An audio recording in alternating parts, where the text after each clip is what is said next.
തിരുവനന്തപുരത്തേക്കാണ് നമ്മൾ പോകുന്നത്. പക്ഷേ വിഷബാധയേറ്റ് 2 പേർ മരിച്ചു എന്ന വാർത്തയാണ് വരുന്നത്. മുഹിയുദ്ദീൻ പള്ളിക്ക് സമീപം സ്ഥിതി ചെയ്യുന്ന അസ്മാക്ക് എന്ന ഹോട്ടലിൽ നിന്നാണ് ഭക്ഷണം കഴിച്ചത്. ചടയമംഗലം സ്വദേശികളായ ഷാജിയും ഭാര്യയുടെ അമ്മയായ റാഷിദ ബീവി എന്നിവരാണ് മരിച്ചത്. ദുഃഖകരമായ വാർത്തയുടെ വിവരങ്ങളിലേക്ക് പോകാം. ഇന്ദുലേഖയാണ് ചേരുന്നത് വാർത്തയുടെ വിവരങ്ങളുമായി. ഇന്ദു, ഇപ്പോൾ കിട്ടുന്ന വിവരമനുസരിച്ചാണെങ്കിൽ ഹോട്ടലിൻ്റെ പ്രവർത്തനവുമായി ബന്ധപ്പെട്ടൊക്കെ ഒരുപാട് സംശയങ്ങൾ, നിരവധി സംശയങ്ങൾ വരികയാണ്.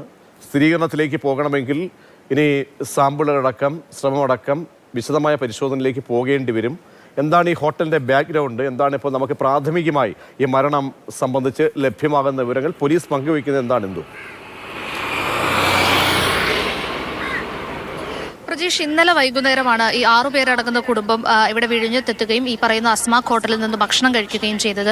കൊഞ്ച, കണവ, അതുപോലെ തന്നെ ഒരു മീൻമുട്ട, ഇങ്ങനെ 3 വിഭവങ്ങളാണ് സീ ഫുഡ് ഐറ്റത്തിൽ പ്രധാനമായിട്ടും ഇവർ കഴിച്ചിട്ടുള്ളത്. ഇവർ 3 പേര് മാത്രമല്ല, ഈ കുടുംബത്തിൽ നിന്ന് വന്ന 6 പേരും, ഈ മരിച്ച ഷാജി, ഷാജിയുടെ ഭാര്യ, ഭാര്യയുടെ ഉമ്മ, അതുപോലെ തന്നെ 2 മക്കളും ഷാജിയുടെ കൂട്ടുകാരൻ കണ്ണൻ, ഇങ്ങനെ 6 പേരാണ് വന്നിരുന്നത്. ഇവർ 6 പേരും ഇതേ ഭക്ഷണം തന്നെ കഴിച്ചതാണ്. ഈ പറയുന്ന 3 പേര് പ്രത്യേകമായിട്ടൊരു ഭക്ഷണം കഴിച്ചു എന്നില്ല. ഇവർ 3 പേരും ഓർഡർ ചെയ്ത് ഭക്ഷണം പങ്കിട്ടാണ് കഴിച്ചത്. പക്ഷേ ഇതിൽ ഈ 3 പേർക്ക് മാത്രമാണ് ആരോഗ്യ പ്രശ്നമുണ്ടായത്. ഭക്ഷണം കഴിച്ച ഉടൻ തന്നെ ഷാജിക്കും ഈ പറയുന്ന ഭാര്യ മാതാവിനും ദേഹാസ്വാസ്ഥ്യം ഉണ്ടായെന്നും അതുപോലെ തന്നെ ഛർദി മുതലായ പ്രശ്നങ്ങളുണ്ടായെന്നും തുടർന്ന് നാട്ടുകാരാണ് ഇവരെ ആശുപത്രിയിൽ എത്തിച്ചതെന്നുമൊക്കെ ഈ കഴിഞ്ഞ വാർത്തകളിലൊക്കെ തന്നെ നമ്മൾ കണ്ടു. ഈ പറയുന്ന കൂടെ ഉണ്ടായിരുന്ന കണ്ണൻ പറയുകയുണ്ടായി. പക്ഷേ അതേസമയം തന്നെ സംശയങ്ങളും ചോദ്യങ്ങളും നിലനിൽക്കുന്ന എന്താണെന്ന് വെച്ചാൽ നമ്മളിപ്പോൾ ആരോഗ്യ വകുപ്പുമായിട്ട് സംസാരിച്ചു. ഏകദേശം ഒരു മണിക്കൂറിനുള്ളിൽ തന്നെ അവരിവിടെ സ്ഥലത്തേക്ക് എത്തും. അവരോടൊന്ന് പുറപ്പെട്ടിട്ടുണ്ട്. പക്ഷെ അവരും പറയുന്നത് എന്തെന്നാൽ, അതായത് ഭക്ഷണം കഴിച്ച് ഉടനെ തന്നെ ദേഹാസ്വാസ്ഥ്യം ഉണ്ടാകണമെങ്കിൽ അത് ഇവിടെ നിന്ന് സംഭവിച്ച ഭക്ഷ്യവിഷബാധയാകാനുള്ള സാധ്യത വളരെ കുറവാണ്. കാരണം നമുക്കറിയാം, സീ ഫുഡ് കഴിക്കുമ്പോൾ അലർജിക് റിയാക്ഷൻസ് ഉണ്ടാവാറുണ്ട്. അത് വലിയ തോതിൽ ഉണ്ടാവാനുള്ള സാധ്യതയും കൂടുതലാണ്. ഇനി ഇതുപോലെ തന്നെ മടങ്ങിയെത്താൻ നമുക്ക് ഒരു പ്രതികരണം കൂടി വരുന്നുണ്ട്. പ്രതികരണം കേട്ട ശേഷം, ഇവിടെ ഭക്ഷണം കഴിച്ച ആളുടെ പ്രതികരണം തന്നെയാണ് വളരെ പ്രധാനപ്പെട്ട കാര്യം. അതുകൂടി കേട്ട ശേഷം എത്താം. നമ്മൾ 11 മണിക്ക് പോയി, ഇവിടെ നിന്ന് 9 മണിക്ക് നിലമേലിருந்து പോയതാ. ഇവിടെ 11-11:07 എത്തിയപ്പോൾ പുട്ട് കളിച്ച്, കണവ തോരൻ മേടിച്ച്, മീൻ മുട്ട മേടിച്ച്, അപ്പം മേടിച്ച്, പൊറോട്ട മേടിച്ച്. നമുക്കൊന്നും പ്രശ്നമില്ല. അമ്മ വരുമ്പോൾ നെഞ്ച് വേദന എന്ന് പറഞ്ഞ് നാക്ക് കിടന്ന് തളർന്ന്, പിന്നെ വെള്ളം ചോദിച്ച്, വെള്ളം അപ്പം കടയില്ലായിരുന്നു. കുറേ നേരം വന്നപ്പോൾ കട്ടൻ ചായ മേടിച്ചു കൊടുത്ത്, പിന്നെ അവിടെ നിന്ന് മട്ട പുള്ളിക്കാരൻ സർത്തിച്ച്, അതായത് ഷാജിങ് ആള് സർത്തിച്ച്, അങ്ങനെ ആട്ടിയങ്ങാലിൽ 5-6 പയ്യന്മാരുണ്ട്. അത് നമ്മൾ എന്തൊരു പ്രശ്നം കാണി അവർ വന്ന് അങ്ങനെ നിലമേൽ വണ്ടി നമ്മൾ ആക്കിയതാണ്. ഇന്ദുലേഖ തുടരുന്നുണ്ട്.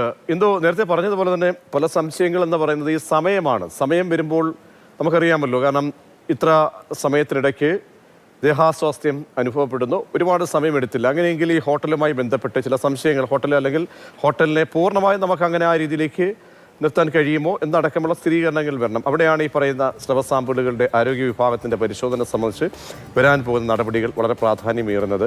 പിന്നീട് അതേ ദിവസം എന്തൊക്കെ വിഭവങ്ങൾ ഈ ഹോട്ടലിൽ നിന്നും മറ്റുള്ളവർ കഴിച്ചു, അവരുടെ കാര്യം, അവരെക്കുറിച്ചുള്ള വിവരങ്ങൾ, അവർക്ക് എന്തെങ്കിലും അസ്വാസ്ഥ്യമുണ്ടോ, ഇതൊക്കെ വളരെ പ്രധാനപ്പെട്ട കാര്യങ്ങൾ. അങ്ങനെ ഒരു വിശാലമായൊരു പരിശോധനയിലേക്ക് പോകേണ്ടി വരുമോ?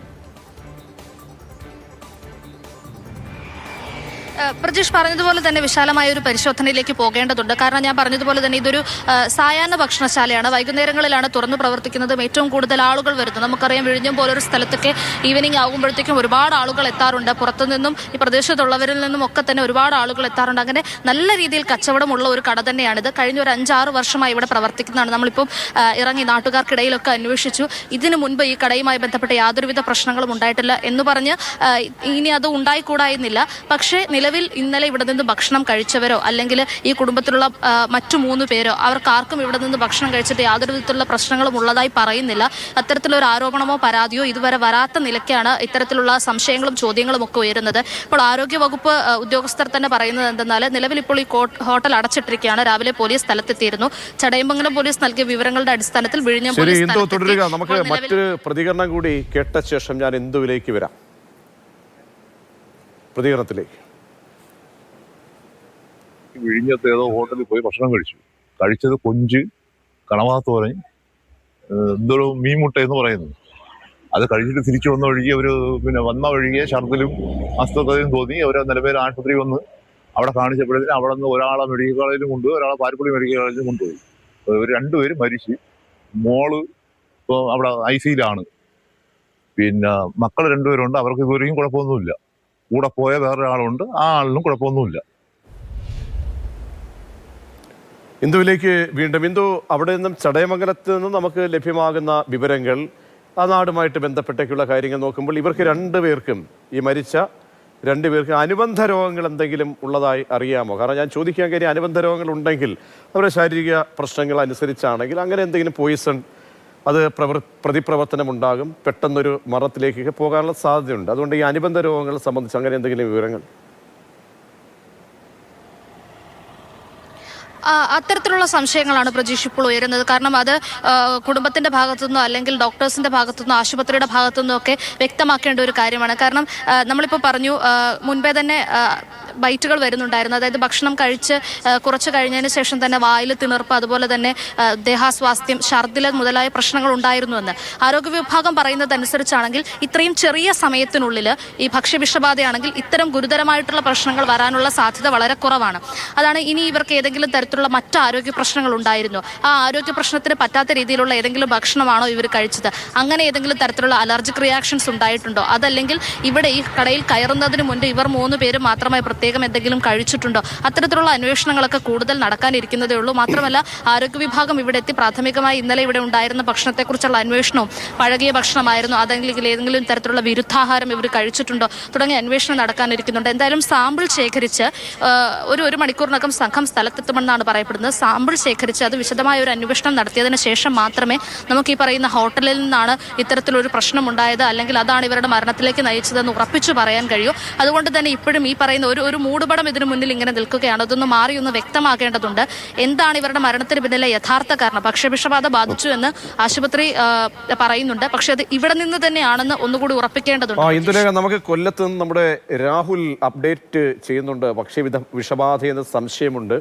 അപ്പോൾ വിദഗ്ധ ചികിത്സയ്ക്കായി സജിമോളെ തിരുവനന്തപുരം മെഡിക്കൽ കോളേജ് ആശുപത്രിയിലേക്ക് കൊണ്ടുപോകുന്നു എന്ന വാർത്ത കൂടി വരികയാണ്. അപ്പോൾ കൂടുതൽ വിശദമായിട്ടുള്ള പരിശോധന അനിവാര്യമാകുന്നു. ആ രീതിയിലേക്ക് പോകണം. കാരണം ഇത് സ്രവ സാമ്പിളുകൾ പരിശോധിച്ചെങ്കിൽ മാത്രമേ വിശദമായ പഠന റിപ്പോർട്ടുകൾ കിട്ടുകയുള്ളൂ. നേരത്തെ ഇന്ദുവും ഞാനും പറഞ്ഞതുപോലെ രണ്ടായാലും, അതായത് ഈ പറയുന്ന രീതിയിൽ അനുബന്ധ രോഗങ്ങൾ ഉണ്ടെങ്കിൽ കൂടിയും അതിനെ ബാധിക്കുന്ന, ശരീരത്തെ ക്ഷയിപ്പിക്കുന്ന രീതിയിലേക്ക് എന്താണ് ആ ഭക്ഷണത്തിൽ ഉണ്ടായിരുന്നത്, അങ്ങനെയൊക്കെയുള്ള ഭക്ഷണങ്ങൾ അവിടെ വിളമ്പുന്നോ, ഇതൊക്കെ വളരെ പ്രധാനപ്പെട്ട കാര്യങ്ങളാണ്, അല്ലേ ഇന്ദു? അതെ പ്രജീഷ്, മാത്രമല്ല നമുക്കറിയാം ഈ കോവളം പോലുള്ള സ്ഥലങ്ങളിലൊക്കെ ഈ വൈകുന്നേര ഭക്ഷണശാലകളുടെ എണ്ണം വളരെ കൂടുതലാണ്. അടുപ്പിച്ചടുപ്പിച്ച് ഒരു നിരത്ത് നിറയെ ഇത്തരത്തിലുള്ള ഭക്ഷണശാലകളുണ്ടെന്ന് പറയാം. ഈ പറയുന്ന കടകളിലൊക്കെ കൃത്യമായ രീതിയിലുള്ള ആരോഗ്യ പ്രവർത്തകരുടെ പരിശോധനകൾ നടക്കുന്നുണ്ടോ, അത്തരത്തിലുള്ള സർട്ടിഫിക്കറ്റുകൾ ഇവർക്കുണ്ടോ, ഏതെങ്കിലും തരത്തിലുള്ള മാനദണ്ഡങ്ങൾ പാലിക്കാതെയാണോ ഈ കടകൾ പ്രവർത്തിക്കുന്നത് എന്നുള്ള രീതിയിലുള്ള അന്വേഷണങ്ങളൊക്കെ കൃത്യമായി നടത്തേണ്ടതുണ്ട്. അത് പോലീസും ആരോഗ്യ വിദഗ്ധരുമാണ് അതിനെക്കുറിച്ച് കൃത്യമായി പറയേണ്ടത്. നമ്മളിപ്പോൾ പ്രതീക്ഷിക്കുന്നത് എന്താണെന്ന് വെച്ചാൽ എന്തായാലും ഈ അടുത്ത 1 മണിക്കൂറിനുള്ളിൽ തന്നെ ആരോഗ്യ വിദഗ്ധർ അടങ്ങുന്ന സംഘം ഇവിടെ എത്തും. അവർ വിദഗ്ധമായി പരിശോധന നടത്തും. ഇന്നലത്തെ ഇവിടുത്തെ ഭക്ഷണ സാമ്പിളുകൾ ശേഖരിക്കും. മാത്രമല്ല ഇന്ന് ഇവിടെ ഭക്ഷണം കഴിച്ച ആളുകളിൽ ആർക്കെങ്കിലും ഇത്തരത്തിലുള്ള ശാരീരിക ബുദ്ധിമുട്ടുകളോ മറ്റ് അസ്വാസ്ഥ്യങ്ങളോ ഉണ്ടായോ, നൽകിക്കൊണ്ടിരിക്കുന്നത്